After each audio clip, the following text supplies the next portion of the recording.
Hi, I'm Paul from Hobstar Computing Solutions, and I'm here with you today from the Melton City Council's Learning Directory to talk to you about Zoom. Zoom can be a bit of a difficult one to get your head around, but we're going to be doing this together and we're going to go nice and slow. Today we're going to be looking at how you get Zoom onto your computer. We'll also look at how to install it onto your smartphone or smart device like a tablet. And then we're going to look at actually making a call as well and some of the different settings inside of Zoom. There's quite a few little windows in there that can be a bit confusing, so we're going to have a look at each of those. Here we have our Windows computer, and I'm going to open up Firefox as my browser. You might be using Google Chrome. If you're on an Apple device, you might be using Safari. Doesn't really matter which one you're using. I'm going to search for Zoom, ZOOM, and the first link we see here is probably the one we want, but it's good to have a look. Sometimes you'll get some ads here. So zoom.us is the actual address, and I can see that there. So I'm going to click on this link. Now, if you've not used Zoom before, it's highly recommended that you click sign up. It's free. Otherwise, if you already have an account, you can go to sign in. I'm going to show you how to set up a new account. It does ask for your date of birth. You don't actually have to give it your real date of birth if you don't want to, as long as you're old enough. I'm going to say I was born in 2000, which is not true, but it means that I would be 20 years old. Continue. Now you need to enter your work email address. Now, the reason it's saying work email address is because that Zoom is originally intended to be used as a video conferencing software, but it's also used by just yourself, your family members, your friends. You communicate with each other. I'm going to enter in an email address here. There we go. That's an email address that I've not used to sign up with Zoom just yet. So click sign up. And you will receive an email to that address to confirm that you are a real person. That's a very typical thing that you will find when signing up for things. I've got my email address over here. I'm just going to bring it across so you can see it. And in a moment, we should receive an email. Sometimes it can take a minute or two. Okay, so the email did arrive. I did maybe get a little bit impatient and click the resend link, but that's why I've got two there now. Just click on the email, and you'll have a button in here to activate your account. Make sure you give it permission to go ahead. No, we are not signing up on behalf of a school. You can just click continue. And here we are ready to sign up and enter in the rest of our details. So we can just enter in our name here.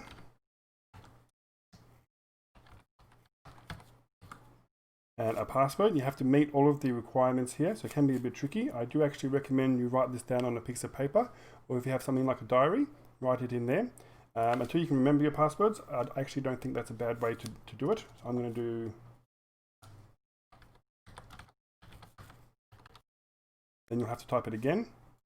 This will make sure that it's correct. And then click continue. Sometimes your browser will ask you if you want to save your passwords. That's completely up to you. I might actually click save. That'll make it easier when I come back again. In this section, it's asking if you want to invite your colleagues to do Zoom as well.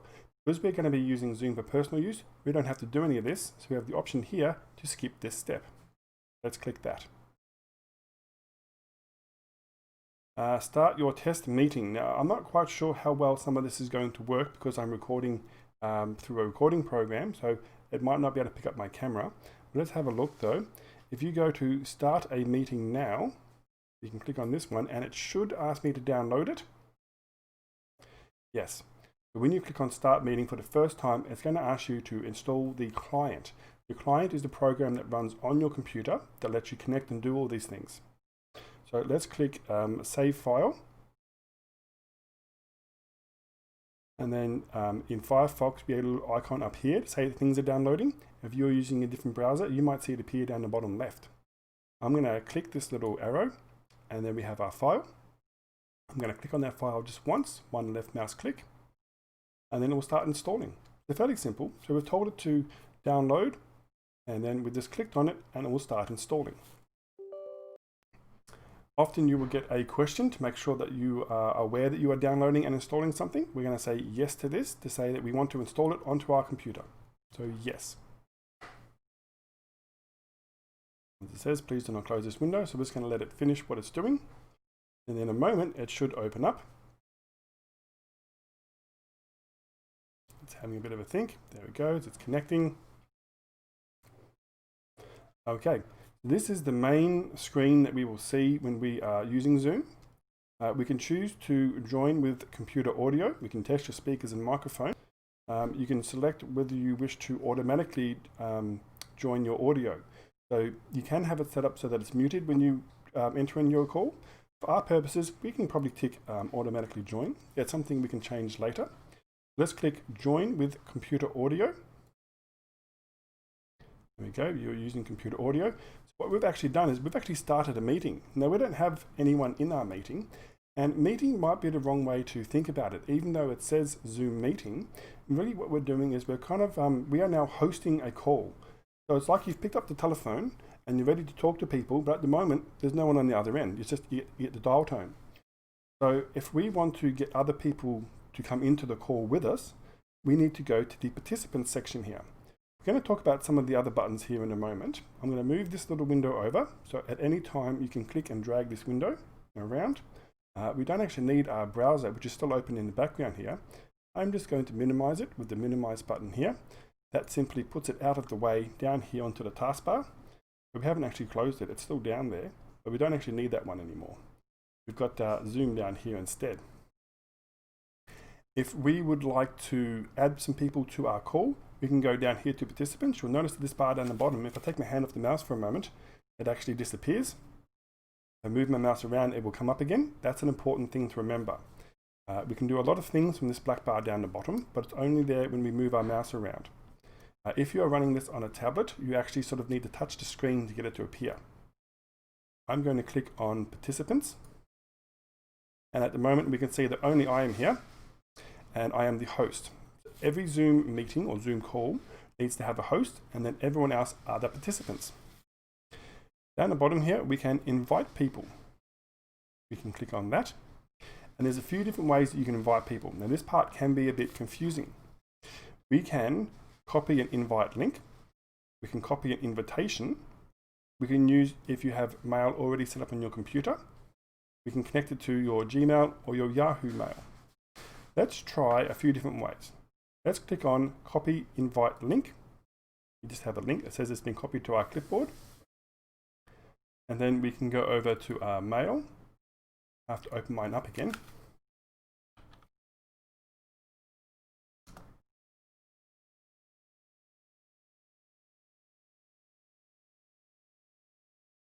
So I've entered in my email address and my password here. Now you might be using Gmail or Hotmail or some sort of other mail service. I'm going to log in.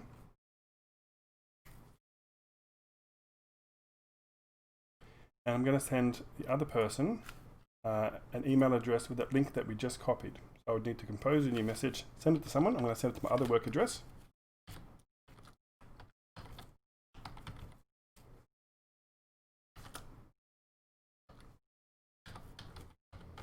I could put something in the subject like maybe join me for a Zoom call / meeting. And then I should be able to, or I might not have the link anymore. I might have to go back into my Zoom here. And I can still go down to invite and copy invite link, because I had to copy my password before. So now if I put that in there, we get a link that someone could click on. So if someone on the other end of this email was to click on that link, it will allow them to join your meeting or your call. This is a really clever way to do it. So if I click send now, you can see what that looks like on the other end. It's a little bit hard to demonstrate, but later in this video, I'm actually going to be calling someone very special to me, and you can see what that looks like on their end. At the moment, I can't show you what it looks like when we connect to a call, but we will be going back through that. I want to show you some of the other settings.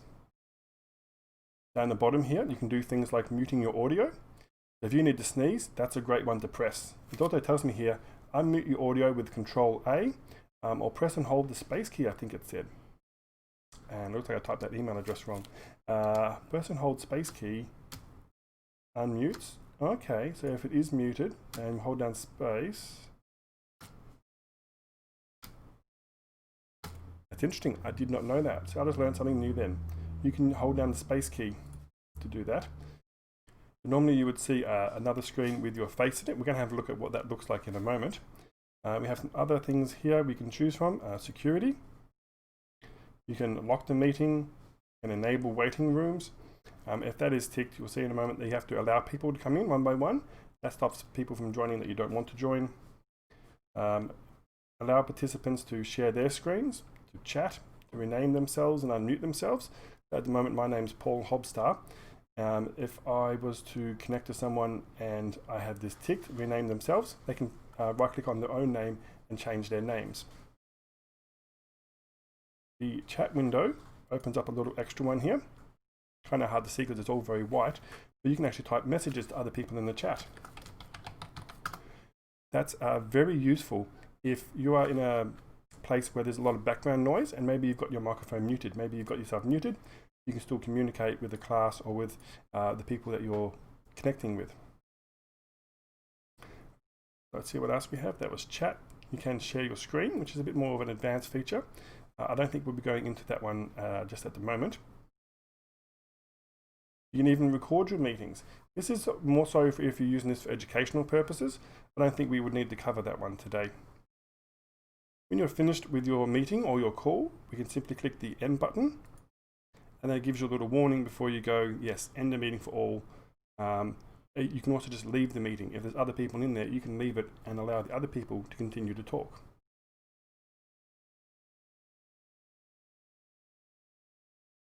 So it's a bit tricky with this setup to show you how to actually make a call.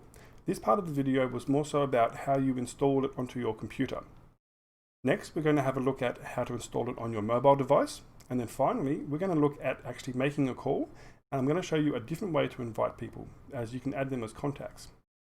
Here we can see a virtual phone on this side of the desktop and my Zoom client on this side of the desktop. Let's see if we can install Zoom on the phone. Go into the Google Play Store. In the search, we're going to type in Zoom. Normally you'd obviously punch it on the keypad. Search. Zoom.us is the one that we want. Zoom Cloud Meeting. We're going to click Install. Wait for that to be done. It's going to download and then install.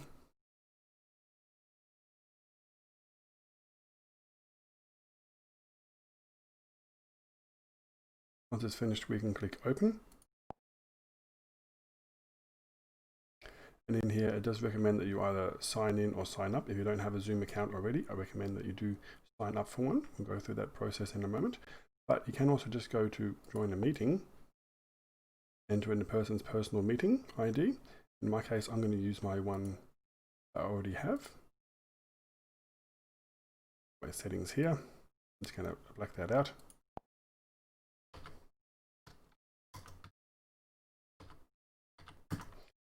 The ID is almost always a 3-digit number, followed by another 3-digit number, and a 4-digit number. So a 10-digit number in total. You can put in what name you want to be seen as. Zoom test phone. And then click Join Meeting. You'll also be asked to enter in a passcode. One is 1. And click OK. I'm going to close it on this end. On this end, I need to start the meeting. I don't know if we'll actually get a notification. Let's actually see for a moment. It says that the host, waiting for the host to start this meeting. So I need to actually start this meeting.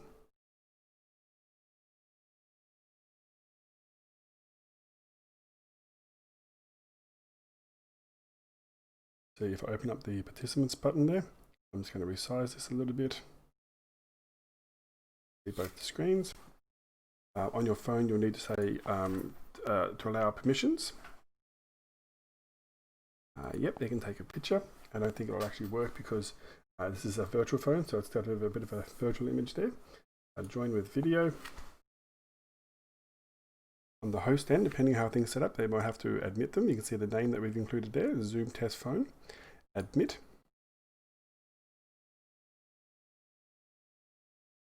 And then we're connected. I can see them, so to pretend that that house is what is happening on their phone. Can I start my video? My video does not want to start, but normally you would see yourself on that screen. And if you have a profile picture like I have set here, then you'll see that instead of the video. We can click the end button.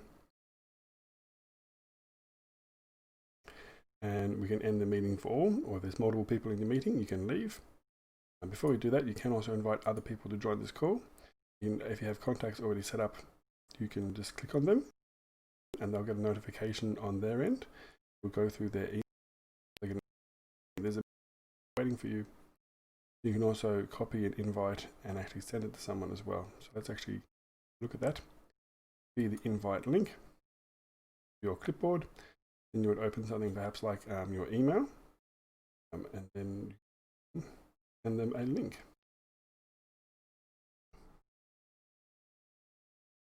Another way that we can use Zoom is to, as a host, contact people who've been added to our contacts list. In here, I'm going to contact this person here. That says they're in a meeting at the moment. They click the meet button and they should get a notification on their end. You see me now, I'm wearing my headset so that I can hear better. They've been invited. You can move your screens around and change the size a bit like this. We're going to open up our little participants window. It's actually just popped outside the screen there. And in a moment, they declined my meeting because they're already in the meeting. I think they might just click the wrong button there.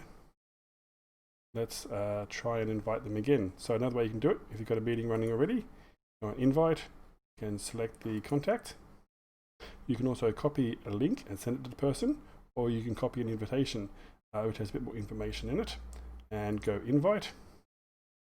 And try that again. Make sure to turn my microphone on so they can hear me. Give them a moment. And here they come. They've come into the waiting room. You can actually turn the waiting room off in the settings. Go do that each time you run the call. So you can do that. And we can also unmute them automatically. So we can now admit them. That's to stop people joining that you don't want to join. And there we go. That's my mum. Hi mum, you're still muted though. You need to unmute yourself. I'm just going to move this over here and move my camera over. I've got mine on the other screen here. So my mum is using a Apple iPad. So they'll need to pull down from the top of the screen and find the mute button so they can unmute themselves. I might be able to ask to unmute. You might get a notification on your end now. They've just turned the camera off. Now your camera's on. That's good. I see you, but I don't hear you. Okay. Unmute. And now I hear you. Hi, Mum. Say hello to the Melton Learning Directory. Hi, everybody else that might be there. Excellent. So you're currently using an iPad, is that correct? Correct. Apple iPad. Don't ask me the number. That's fine. A couple of years old, but it's yeah. It's an iPad Air, I think. Okay. Things can be a little bit different on an iPad, but you managed to get into the call, and then it's just the fiddly things like working out how to turn your microphone and your camera on. Yep. All now, right. I have a screen, but I have no prompt boxes. Is that normal? Yes, I think because you're using it on a tablet, you don't get all the extra buttons, and you will have to sort of touch the screen or maybe pull down from the top, and then you should get the other little options to do things like you mute yourself and turn your camera on and off. Oh yeah, I've touched the top bar, and for other people that are using with an Apple, across the top, if it would just stay there, it's leave, zoom, mute, stop video, share content, participants and more. Yeah. Switch camera, switch to gallery. So that's what you get across the top of the screen. Excellent. And the best thing to do would be to play with each one of those until you figure out what they all do. Yeah, but I think it keeps disappearing. Yes, it only stays up while you're working on the computer. You can put your mouse over it and it will stay up. Like on my screen, I'm showing off, you won't see it, but on my screen, you can put your mouse over the bottom of the part of the screen and you'll get those same sort of things. but on the tablet it works a bit differently. Yeah, because you don't have a mouse. Yes. Okay, So anybody that's trying to use a tablet. I'm going to end the call now. I'm going to end it from my end. Thank you very much for being there to receive my call. No problem. You take care of yourself. Yep. Okay. Thanks for the call. Bye. Bye. And there we go. Now I've ended the call.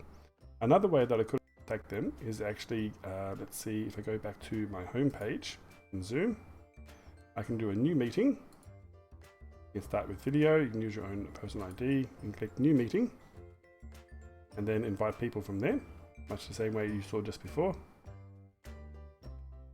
And then go and invite people. Right down here. And you can also send an email. I have it set up, or copy an invite. I'll show you what that looks like. So copy invitation. Keep an eye out on the Melton Learning Directory Facebook page and YouTube channel for more videos and ways to connect.